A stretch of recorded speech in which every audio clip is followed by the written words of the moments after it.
We are here to announce that Governor Jerry Brown today signed Senate Bill 140, which was created under the leadership of State Senator Mark Leno.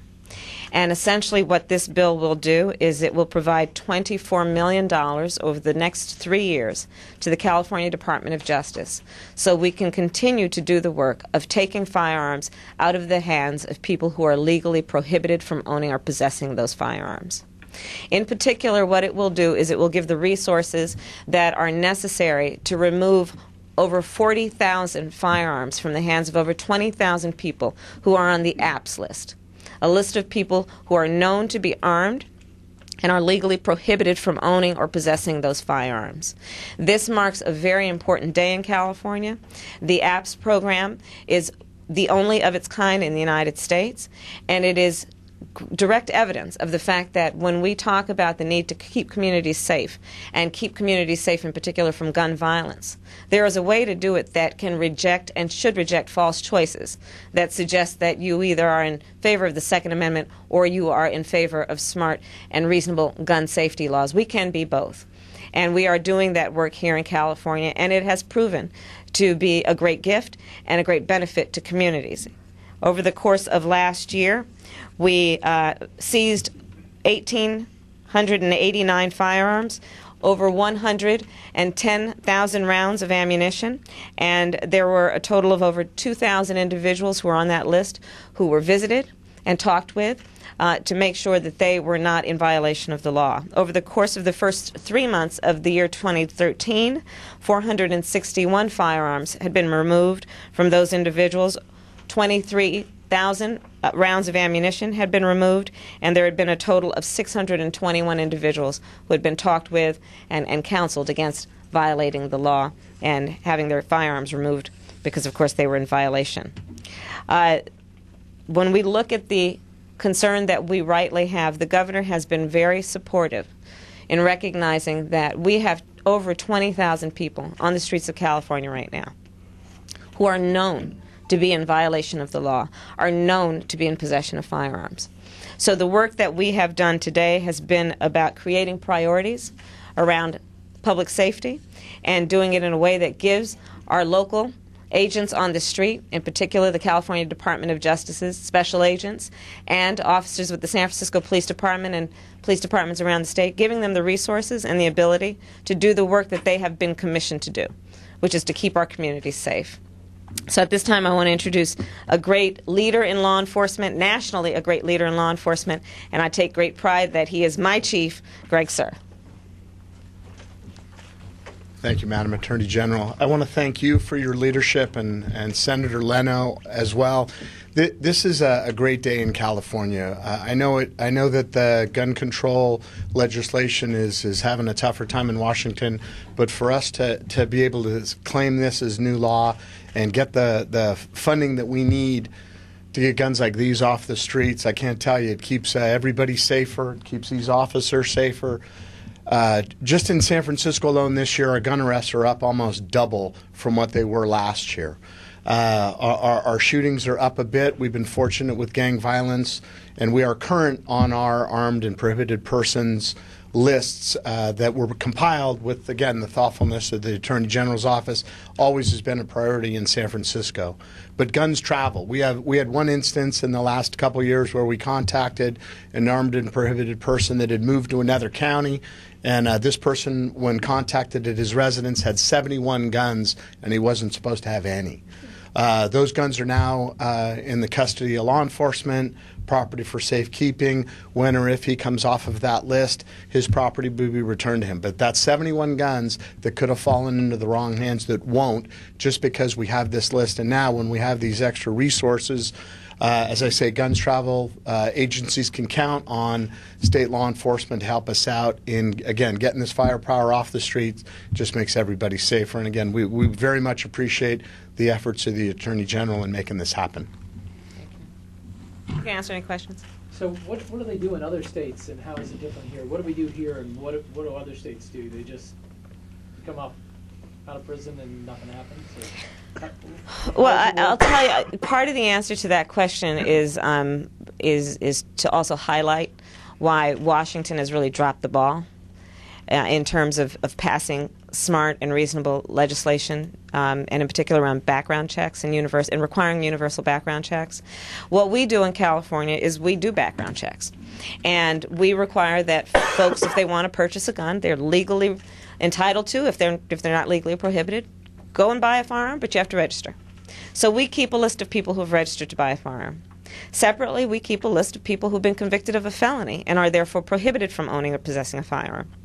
Separately, we keep a list of people who been found by a court to be mentally ill and therefore prohibited from owning a firearm. So what we did is we merged those lists, because clearly if somebody is on one or more of those lists, they are likely to pose a great deal of threat to the safety of their family, their neighborhood, and the community at large. So that's what we did in California. We merged these lists that we keep, and in that way we have been able to identify some of the most dangerous people on our streets, people who were in possession of these weapons you see right here, who were legally prohibited from being in possession of these weapons. In other states, you can go to Nevada, for example, they're not as smart, frankly.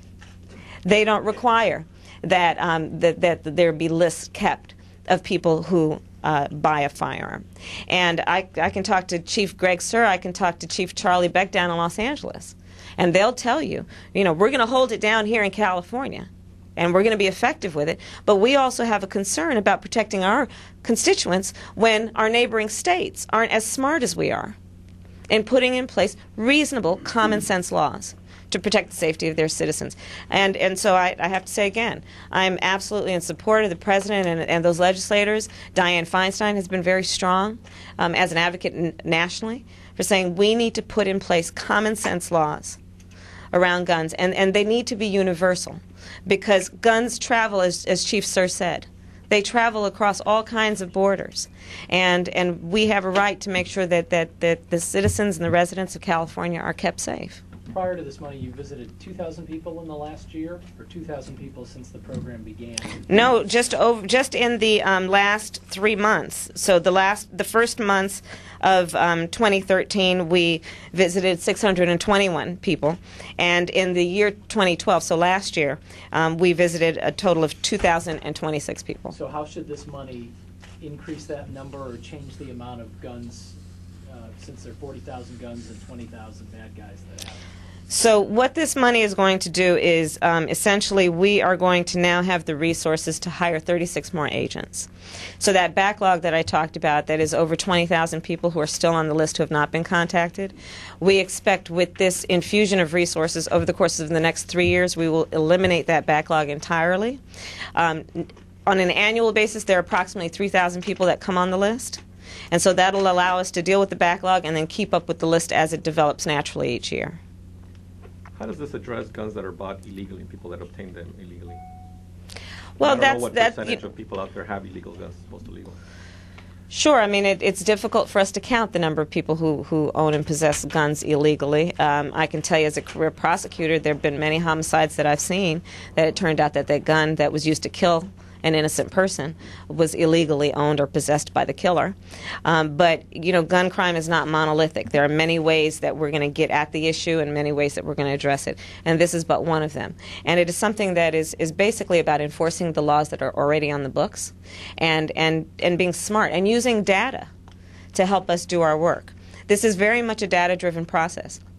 We keep the information, we keep the data, let's then go and knock and talk on the doors of the folks who are on that list and take the guns out of their hands, and we'll also deal with the other gun crime that we see. One of the main concerns of the NRA has been lists, and they don't want the government to maintain a list. And you're mentioning lists, we're combining lists. Do you expect them to look at this and big red flags and say, hey, we need to challenge this? I think it'd be very short-sighted for anyone to think that government should not maintain information and data that allows us to do our essential function, which is make sure that our communities are safe and healthy. So we keep a list, of course, of people who purchase a firearm. And by and large, the vast majority of the people who possess a firearm and legally purchase one do not commit crimes. They are not violating the law. This is about targeting those people who are in violation of the law. And that's in the best interest of a legitimate and legal firearm owner as it is anybody else. Can you describe what it looks like when an agent goes out and follows up with a name on this list? Yeah, and that's a great question, because that gets back to the importance of having the resources. We all may want all of the laws to be enforced, but the mundane detail of how we enforce it makes all the difference between whether it's enforced or not. So in these cases, you can imagine, we're talking about going and knocking on the door of someone that we know is in possession of a firearm and has been either convicted of a felony or found by a court to be mentally ill or both. That is a potentially very dangerous situation for that agent or that police officer who's knocking on the door, for the people who may be in the house at the time that we're knocking on the door, for the neighbors next door. So we've got to do it in a way that is very well thought out and planned. I'm not sending my agents out, just one or two of them, because that is a potentially very dangerous situation for them. So we send out at least half a dozen at any one time, so that they can cover all the doors, so they can figure out, is this at a moment in time, are we going to go and do this operation when kids are just coming out of school and jumping off the school bus? No. We're going to have to figure out when is a safe time to do this, with an expectation and a hope that the person who answers the door is law-abiding and will comply with the officer's request, but also with an understanding that that may not be the outcome. And we want to do everything we can. The whole point of the operation is to make sure people are safe, and that includes the agents and the police officers who are doing this important work. So we do. We spend a lot of time making a determination of whether the person actually lives at the place that they're registered to live. It is about then figuring out what time of day would be best, again, in the interest of safety of everyone involved, including that individual. And then it's about carrying out an operation in a way that can end peacefully, with the law being enforced, which is removal of the gun from that person who's legally prohibited from owning it. How do you divvy it up between local agencies and your guys? Well, you see, San Francisco Police Department, of course, is one of the best in the state and is quite robust. And not every city in the state of California has the numbers and the enforcement ability that SFPD does. So there are a lot of cities up and down the state that are much smaller, that are barely dealing with what's walking through the door in terms of crime as it's happening. So those are the areas that we tend to target. But I'll tell you, we have done a huge enforcement action on our apps piece in Oakland, for example. We have been doing work in Southern California and in the central part of the state. So we send our agents wherever they're needed and do whatever needs to get done. Last question. Yes? Do you have to obtain a warrant if somebody says, no guns here, sorry, they don't let you in? Or you have the right to automatically? Well, what we like to do and what we have in general been doing is doing it in a way that is with everyone cooperating and understanding that this is about an enforcement of the law that's on the books. And so far, it's worked out well. But we certainly do have tools at our disposal to be more aggressive when necessary, such as getting warrants and search warrants and arrest warrants.